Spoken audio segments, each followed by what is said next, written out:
Welcome to my YouTube automotive channel. In today's video I'm sitting in a 2024 Chrysler Pacifica and I will show you which fuses you want to check in case you're having problems with the USB ports. You have a couple of them down here and here as well. If these are not working, I will show you which fuse you might want to check. This video should apply to Chrysler Pacificas made from 2017 all the way up to 2026.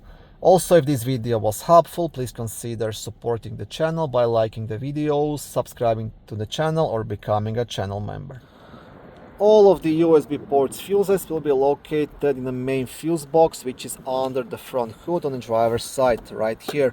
To access them, you want to remove this cover. You have two black tabs. You want to press them at the same time and lift up. On the back side you have a small fuse diagram, and right here a fuse puller you can use to remove and check any of the fuses. Okay, now the first and main fuse to check will be fuse number F95, which is a 10 amp red fuse located right here in the upper left corner. Then the next fuse, fuse number F77, it's a 10 amp red fuse located here. This is one more fuse worth checking. And then you want to check fuse number F55, which is located here as well.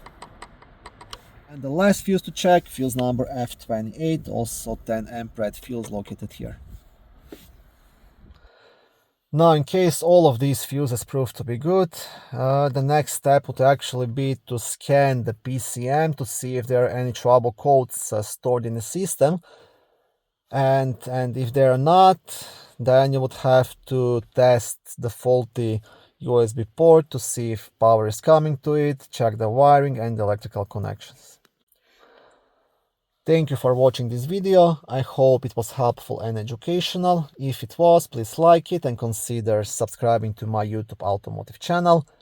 On my channel there is lots of how-to videos, do-it-yourself videos, car reviews, product reviews and other similar automotive topics.